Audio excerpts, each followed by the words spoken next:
अमरावती महानगरपालिका निवडणुकीच्या पार्श्वभूमीवर प्रभाग क्रमांक 14, 15 आणि 16 मध्ये शांततापूर्ण मतदान प्रक्रिया पार पडावी याकरिता निवडणूक निर्णय अधिकारी संतोष काकडे आणि पोलीस उपायुक्त श्याम घुगे यांच्यात महत्त्वाची चर्चा पार पडली आहे। या चर्चेदरम्यान कायदा व सुव्यवस्थेचा आढावा घेत पोलीस अधिकाऱ्यांना आवश्यक त्या सूचना देण्यात आल्या। महानगरपालिका निवडणुकीच्या करिता उद्या 15 तारखेला मतदान होत असून अमरावती पोलीस आयुक्तालय यांच्या माध्यमातून कशा प्रकारचा बंदोबस्त मतदान केंद्रावर तैनात करण्यात आलेला आहे। आपल्यासोबत पोलीस उपायुक्त श्याम घुगे साहेब जाणून घेऊया काय त्यांच्या प्रतिक्रिया। अमरावती शहरात उद्या महापालिका इलेक्शन मतदान होणार आहे। त्या पार्श्वभूमीवर संपूर्ण आयुक्तालयात ईव्हीएम सोबत होमगार्ड आणि पोलीस यांचं नियोजन जे स्केल प्रमाणे त्याप्रमाणे करण्यात आलेलं आहे। 100 मीटरचा बंदोबस्त लावण्यात आलेला आहे। ज्या ठिकाणी 5 किंवा त्यापेक्षा जास्त बूथ आहेत त्या ठिकाणी 100 बंदोबस्त दिलेला आहे।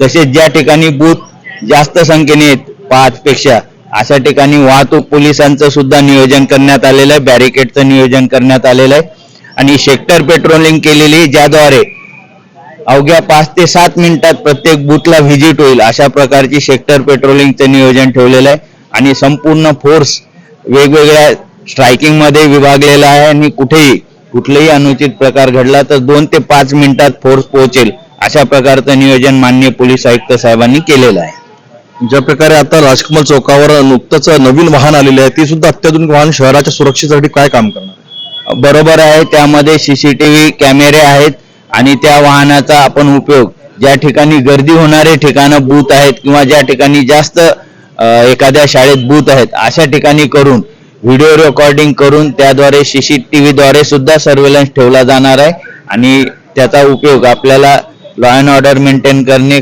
आणि मतदारांना। शेवटचा प्रश्न, जे शहरामध्ये ज्या ठिकाणी जितके केंद्र 805 मतदान केंद्रामध्ये संवेदनशील मतदान केंद्रावर काय बंदोबस्त राहणार, तिथे काय सुरक्षेचे?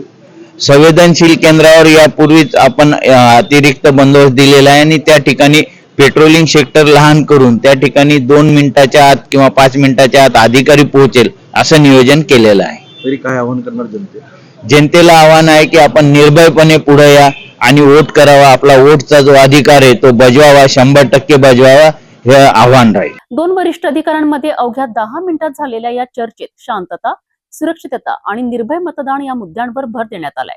मतदान प्रक्रियेदरम्यान कोणताही अनुचित प्रकार घडू नये याकरिता पोलीस प्रशासन सज्ज असल्याचे स्पष्ट करण्यात आले आहे।